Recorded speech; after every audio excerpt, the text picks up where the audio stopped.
आज हम लोग कार्बोहाइड्रेट का क्लास शुरू कर रहे हैं। पहला ही लेक्चर है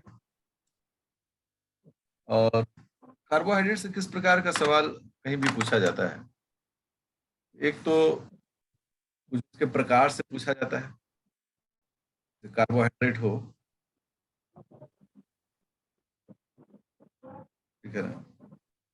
उसके टाइप से पूछा जाता है, कितने प्रकार के क्या होते हैं टाइप्स। स्ट्रक्चर से क्वेश्चन रहता है। फिर उसका जो बॉन्ड वॉन्ड है उससे भी क्वेश्चन रहता है। और फिर उससे प्रॉपर्टीज से क्वेश्चन रहता है। ठीक है, यही सब खास एरिया है जहाँ पर अटेंशन देने की जरूरत है। अगर यहाँ अटेंशन रखें तो निश्चित रूप से ये जो है वो सॉल्व हो जाएगा, इसमें कोई संदेह नहीं है। तो आइए प्रॉपर तरीके से देखते हैं। आसान टॉपिक है। कार्बो मतलब कार्बन और हाइड्रेट मतलब हाइड्रेशन। कार्बन का मतलब कार्बन के साथ अगर वाटर जुड़े तो कार्बोहाइड्रेट बनता है। एक्चुअली यही है, क्योंकि नेचर में तो कार्बोहाइड्रेट सिर्फ ग्रीन प्लांट्स एंड एल्गी बनाते हैं, दूसरा तो कोई बनाता नहीं है। यही है जो किस काम को करते हैं। ये करते क्या है? कार्बन क्या होता है? कार्बन डाइऑक्साइड, ठीक है, एक्स और एन मॉलिक्यूल वाटर। तो जैसे इस कार्बन को हाइड्रेट करते हैं तो क्या बन जाता है? कार्बोहाइड्रेट। लोग भी ग्लूकोज बोले तो ये ग्लूकोज हो गया, ठीक है। प्लस ऑक्सीजन भी निकलता है, प्लस कुछ मॉलिक्यूल में वाटर भी निकलता है। ये एक प्रक्रिया है तो हम लोग फोटोसिंथेसिस कहते हैं। तो फोटोसिंथेसिस एकमात्र प्रक्रिया है, फोटोसिंथेसिस, जिसके द्वारा धरती पर या में कार्बोहाइड्रेट बनता है। तो कभी भी कोई भी बोले कार्बोहाइड्रेट कौन बना सकता है, तो है फोटोसिंथेसिस। यहाँ 6 molecule of carbon dioxide plus 12 molecule of H2 मिलकर C6H12O6 प्लस 6 मॉलिक्यूल O2, इसको हम लोग ब्रीथ कर रहे हैं, प्लस 6 मॉलिक्यूल वाटर। ये पूरे प्रक्रिया को इस यहाँ पर किया जाता है। वो है अल्फा डी ग्लूकोज, ठीक है। ये सब चीजों को डिस्कशन करेंगे। प्रकृति में फोटोसिंथेसिस एकमात्र वह प्रक्रिया है जिससे हम लोग हाइड्रेशन ऑफ कार्बन करते हैं, and that's why carbohydrates are produced. पहला चीज ये हो गया। कार्बोहाइड्रेट का काम क्या है? अगर रोल देखें तो प्राइमरी फंक्शन जो होता है कार्बोहाइड्रेट, वो होता है कि कार्बन डोनर है। क्या है ये? Carbon donor. ये इसका प्राइमरी फंक्शन। और सेकेंडरी फंक्शन में क्या है? ये एनर्जी सबस्ट्रेट है, एनर्जी सबस्ट्रेट, ठीक है, सबस्ट्रेट। सो कार्बोहाइड्रेट का जो प्राइमरी फंक्शन वो कार्बन डोनर का ही है। एनर्जी सबस्ट्रेट का एक ही विकल्प नहीं है, फैट से भी एनर्जी मिलता है, प्रोटीन से भी एनर्जी मिलता है। सो सिर्फ यही प्राइमरी फंक्शन अगर होता है कार्बोहाइड्रेट का, कार्बोहाइड्रेट के अलावा कोई दूसरा एनर्जी। बट कार्बन डोनर ये सिर्फ और सिर्फ कार्बोहाइड्रेट का। क्यों? क्योंकि नेचर में जो कार्बन आता है वो इस ग्लूकोज से ही आता है। इस फैट में जो कार्बन है उसको किसने दिया? कार्बोहाइड्रेट। साथ ही प्रोटीन में जो कार्बन है उसको किसने दिया? कार्बोहाइड्रेट। न्यूक्लिक एसिड में कार्बन को किसने दिया? कार्बोहाइड्रेट। हमारे शरीर में जितना कार्बन है उसका डोनर कौन? कार्बोहाइड्रेट। इसलिए primary function of carbohydrate is carbon donor. अगर हम ये समझकर पढ़ते हैं तो आप समझें कि आप एक्चुअली समझते हैं कि कार्बोहाइड्रेट क्या करता है। नहीं तो हम आगे जब कार्बोहाइड्रेट का मेटाबॉलिज्म देखते हैं और देखते हैं कार्बोहाइड्रेट से जो है, कार्बोहाइड्रेट के मेटाबॉलिज्म में कार्बोनिक एसिड से एलानिन अमीनो एसिड बन जाता है, तो हम सोचते रहे तो चमत्कार हो गया। नहीं रे बाबा, जो भी कार्बन है निश्चित रूप से कार्बोहाइड्रेट से मिला है। सो प्राइमरी फंक्शन जो है वो है कार्बन डोनर। सेकेंडरी फंक्शन में एनर्जी सबस्ट्रेट है। ये क्यों एनर्जी सबस्ट्रेट कहा जाता है? क्योंकि फैट, प्रोटीन और कार्बोहाइड्रेट, अगर इन तीनों को कंपेयर करें तो सबसे में किससे ज्यादा एनर्जी मिल सकता है? वो होता है कार्बोहाइड्रेट। ठीक है, तो कार्बोहाइड्रेट कम खर्च में ज्यादा से ज्यादा एनर्जी मिलता है। कारण क्या है? क्योंकि कार्बोहाइड्रेट्स में कार्बन और ऑक्सीजन का रेशियो इक्वल है। Glucose carbon 6, oxygen 6। इसका मतलब है जलता कौन है? कार्बन। जलाता कौन है? ऑक्सीजन। अगर इक्वल रेशियो होता है, इसका जो रिस्पिरेटरी क्वोशिएंट होता है, रिस्पिरेटरी, सब लोग पढ़े होंगे रिस्पिरेटरी क्वोशिएंट, रिस्पिरेटरी क्वोशिएंट इसका 1 होता है, 1:1, अर्थात 1। जबकि प्रोटीन और फैट में से एनर्जी उत्पादन करने के लिए हमें ज्यादा खर्च करना पड़ता है, इसलिए इसका रिस्पिरेटरी क्वोशिएंट 1 से कम होता है, दोनों का। जो भी रिस्पिरेटरी क्वोशिएंट ज्यादा होगा वो हमेशा अच्छा होता है। ऑर्गेनिक एसिड, ऑर्गेनिक एसिड में क्या आता है? फ्रूट जूस, हम बोल देते हैं फ्रूट जूस। चलो इससे काम चलाओ आप अभी। जूस, फ्रूट जूस का क्या होता है? अबव देन 1 होता है। इसलिए जब लोग बीमार पड़ते हैं और हॉस्पिटलाइज रहते हैं, लोग उनके लिए चावल रोटी नहीं ले जाता है, लेके क्या जाता है? ऑरेंज का जूस, पाइनएप्पल जूस, है ना, बनाना का जूस, यही सब ले जाते हैं, क्योंकि उसका फैटी कोशेंट ज्यादा है, मतलब कम सांस के खर्च में ज्यादा से ज्यादा एनर्जी का उत्पादन। तो अब ऑर्गेनिक एसिड को हटा दें तो कार्बोहाइड्रेट बॉस है। That's why carbohydrate is preferred respiratory substrate, मतलब ग्लूकोज जो है वो रेस्पिरेटरी सबस्ट्रेट में बॉस के रूप में जा रहा है। यह एक तुलनात्मक अध्ययन है, इसको दिमाग में बिठा के चलना है। अगर अगर हम कैलोरिक वैल्यू देखें, कैलोरिक वैल्यू, कैलोरिक वैल्यू कहाँ ऑब्टेन किया जाता है? लेबोरेटरी में। ठीक है, तो कैलोरिक वैल्यू जो है, आपको जान के बहुत ही अच्छा लगेगा कि फैट का जो कैलोरिक वैल्यू है वो है 9.1 किलो कैलोरी पर ग्राम, जबकि प्रोटीन का 5.65 5.65 किलो कैलोरी पर ग्राम, और वहीं पर कार्बोहाइड्रेट का 4.1 किलो कैलोरी पर ग्राम। इस पॉइंट ऑफ देखें तो हम देखते हैं कि फैट में बहुत ऊर्जा है सर, है, इसमें कहीं संदेह भी नहीं है और होना भी नहीं चाहिए। ठीक है, जब लिपिड का समय आएगा तो मैं उसमें आपको बताऊंगा अभी कि क्यों ये स्टेटमेंट सही है। अब देखिए फिजियोलॉजिकल वैल्यू, फिजियोलॉजिकल वैल्यू क्या होता है? किलो कैलोरी में होगा, किलो कैलोरी पर ग्राम। ये होता है बॉडी में। कैलोरिक वैल्यू कहाँ ऑब्टेन करते हैं हम लोग? लैब में। और ये कहाँ ऑब्टेन करते हैं? बॉडी में। अगर फैट को देखेंगे तो फैट का वैल्यू होता है 9, प्रोटीन का वैल्यू होता है 4.0 और कार्बोहाइड्रेट का वैल्यू होता है 4. तो फैट हमेशा सबसे ज्यादा एनर्जी रखता है, किंतु फैट को जलाना थोड़ा टफ होता है, कार्बोहाइड्रेट को जलाना आसान होता है। दैट्स वाई कार्बोहाइड्रेट मेटाबॉलिज्म पहले बिगिन करता है। और प्रोटीन अगर जला, प्रोटीन से अगर एनर्जी लेते हैं, इसका मतलब बहुत बड़ा ये है, मतलब क्या कहें उसको, बहुत गड़बड़ है भाई। प्रोटीन से अगर एनर्जी दिया जा रहा है तो इसका मतलब है कि वह देश या वह व्यक्ति कुपोषण का शिकार है, भूख का शिकार है, वहां अकाल हो रहा है, वहां युद्ध हो रहा है, तभी किसी का शरीर प्रोटीन जलता है। प्रोटीन से एनर्जी लेने का मतलब है कि वहां पर बहुत भारी विपत्ति पड़ी हुई, इसलिए कुपोषित बच्चे का प्रोटीन लॉस होना शुरू हो जाता है और क्वाशियोरकर और मेरास्मस जैसी बीमारियां वहां ऑब्टेन की जाती है। देखिए यहाँ कार्बोहाइड्रेट को हम लोग क्या कहते हैं? रिस्पिरेटरी सब्सटेंस या ब्लड शुगर भी कहते हैं। एकदम सबसे पहले इसका सदुपयोग होगा। फैट के बारे में क्या बोलते हैं? फैट बर्न क्या होता है? स्टोर्ड फॉर्म ऑफ एनर्जी, मतलब ये बुरे वक्त के लिए काम आता है ना, बुरे वक्त के लिए काम आता है, लाइक हंगर, फास्ट, बहुत बड़ा एथलीट हो उनके लिए। और मैं अब रेड में यूज कर रहा हूँ प्रोटीन, प्रोटीन से अगर एनर्जी मिल रहा है इसका मतलब है गड़बड़ है। प्रोटीन का यूज एनर्जी के लिए नहीं होना चाहिए। अगर वहां एनर्जी के लिए यूज हो रहा है, इसका मतलब है वहां गड़बड़ है, वहां वॉर है, ठीक है, वहां ड्राउट है, वहां फ्लड होगा, कुछ ना कुछ गड़बड़ है।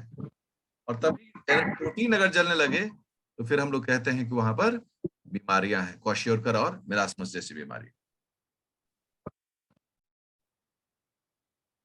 अब एनर्जी पैराडॉक्स से हम आगे बढ़ते हैं तो कार्बोहाइड्रेट को 3 भागों में बांटा जाता है, ये हम सब जानते हैं, पढ़े भी हैं। सिंपल, एक कंपाउंड और एक derived. Simple carbohydrate, compound carbohydrates, derived carbohydrates. Simple को फर्दर उसके यूनिट के बेसिस पर 3 भागों में बांटते हैं। एक मोनो सैकराइड, सब लोग पढ़ते हैं सब चीज को। दूसरा हो गया ओलिगो सैकराइड्स, और the third one is polysaccharides. क्योंकि वही कंपाउंड की बात करें तो वहां पर क्या क्या होता है, वहां पर होता है ग्लाइकोप्रोटीन, ग्लाइकोप्रोटीन्स, ग्लाइकोलिपिड्स,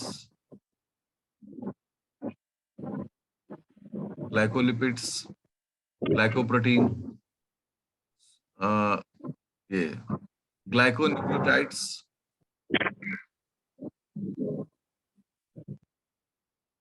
ठीक है। डिराइव्ड में पेप्टोन्स,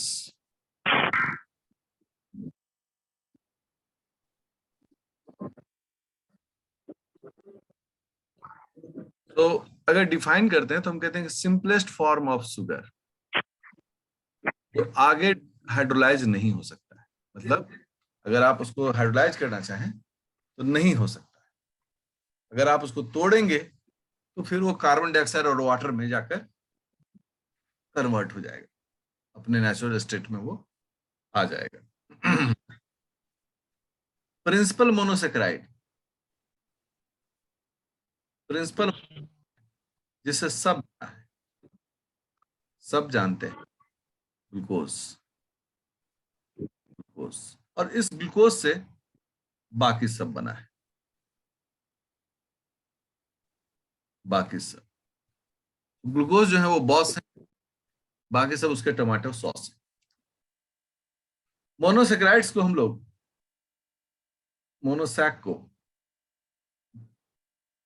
के केमिकल कंस्टिट्यूएंट को देखते हैं। जैसा एक आप में से विद्यार्थी ने कहा था, इसमें 2 सीनियोरिटी में फंक्शनल ग्रुप्स होते हैं।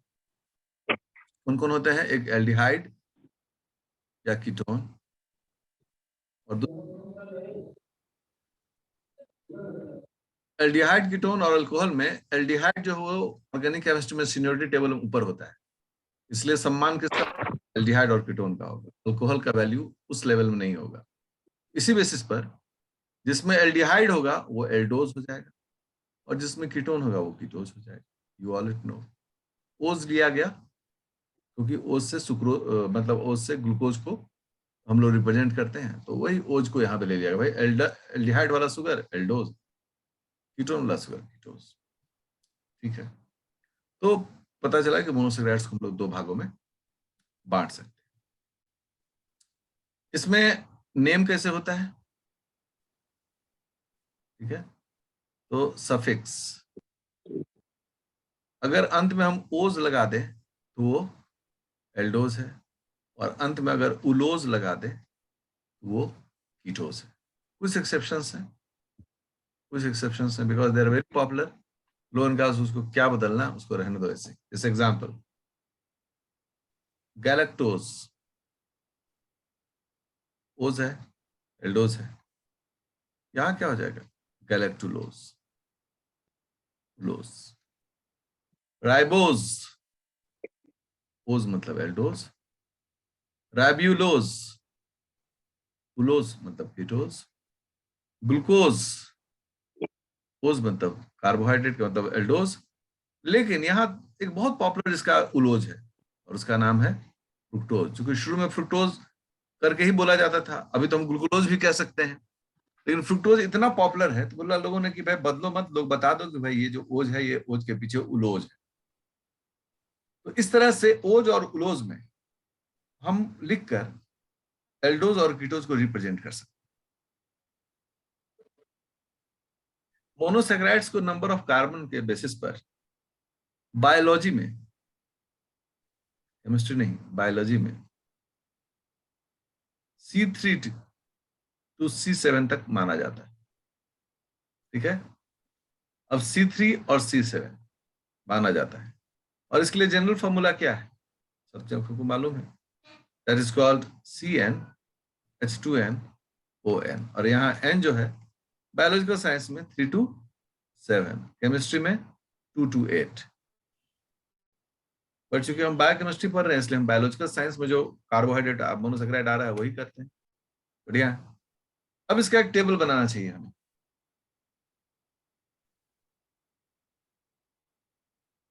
n नंबर कितना है, कॉमन नेम क्या है, फॉर्मूला क्या है, जनरल फॉर्मूला।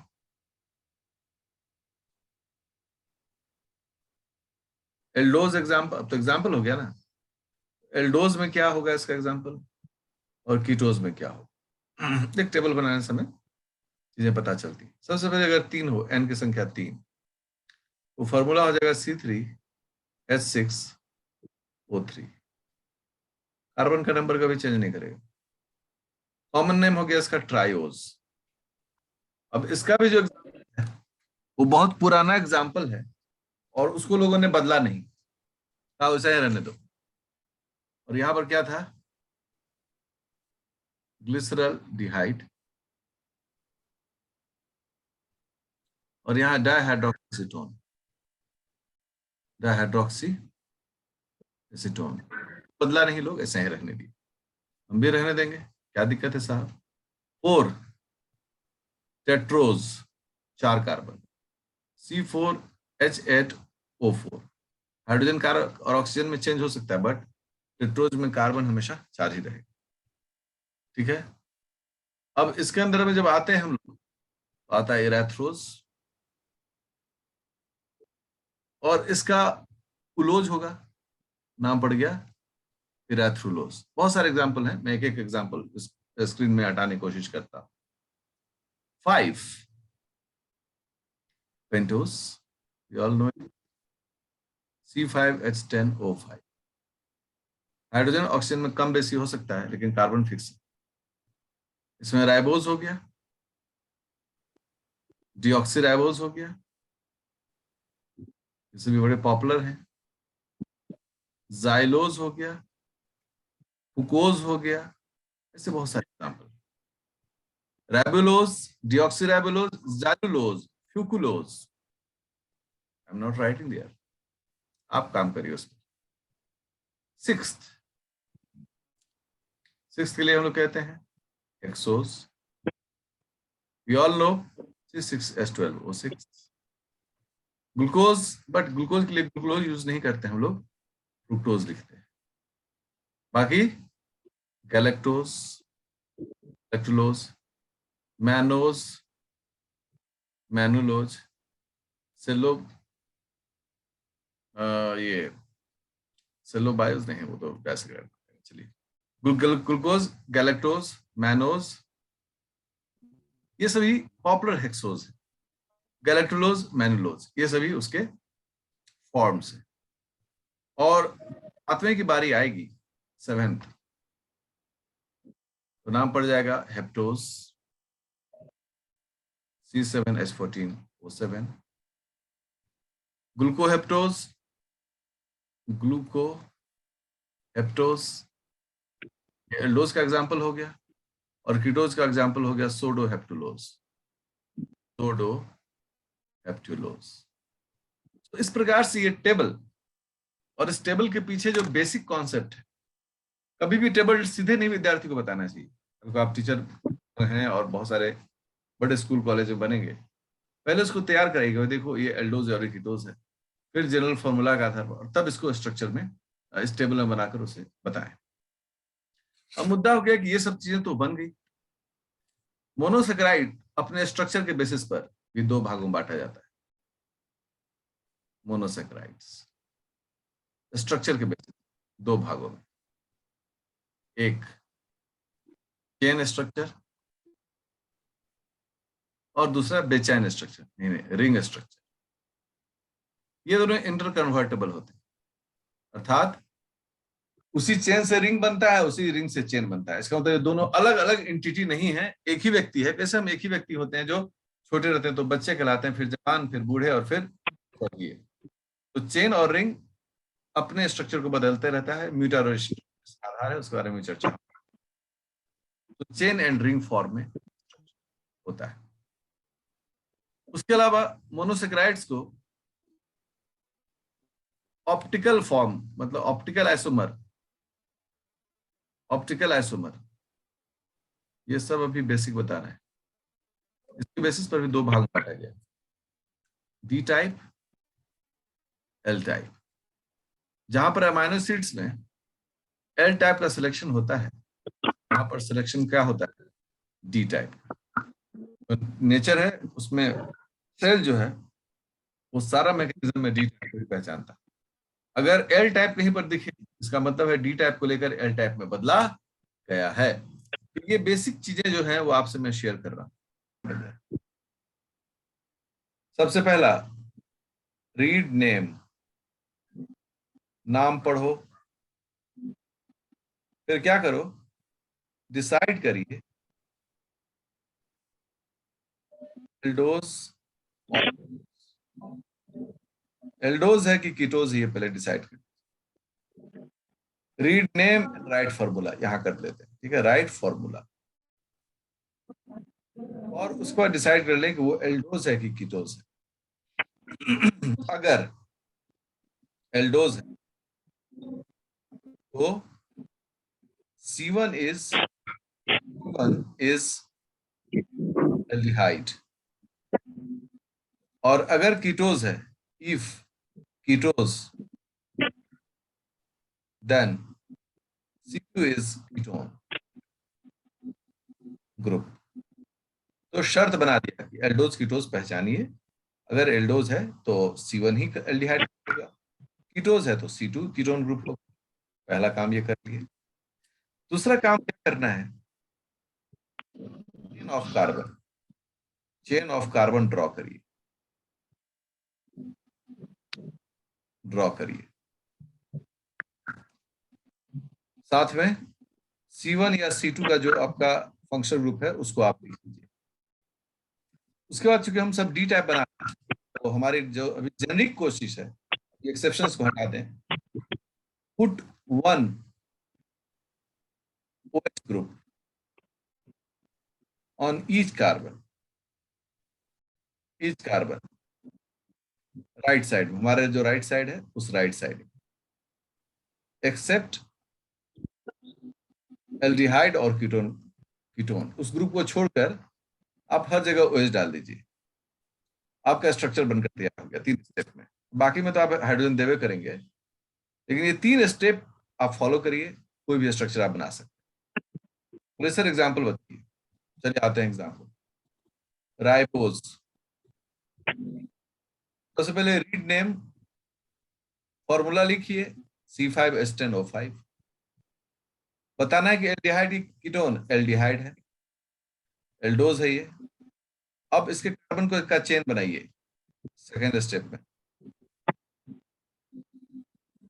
5 नंबरिंग कर दीजिए, 1 2 3 4 5।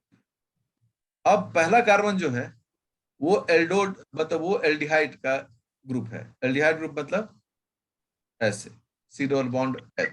आप अगर ये नहीं लिखना चाहें, आप शॉर्ट फॉर्म में आप CHO भी लिख सकते हैं इसको।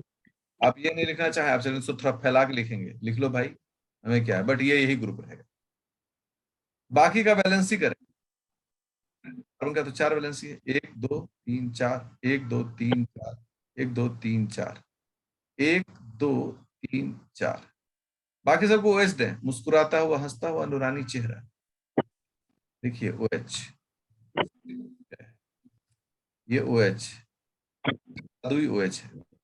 बाकी बच्चे वैलेंसी पर आपको हाइड्रोजन देने का मन करेगा और हाइड्रोजन आप चुपचाप देते हैं, बन गया स्ट्रक्चर राइबोज का। अब आप लोग राइबोलोज का बना लीजिए, ठीक है। फिर नेक्स्ट क्लास में 3 दिन बाद बात करेंगे इस पर। आज हम लोग क्लास यहीं पर रख रहे हैं, ठीक है। मैं भी कुछ खाना पीना खा लूँ, मुंह हाथ धो लूँ।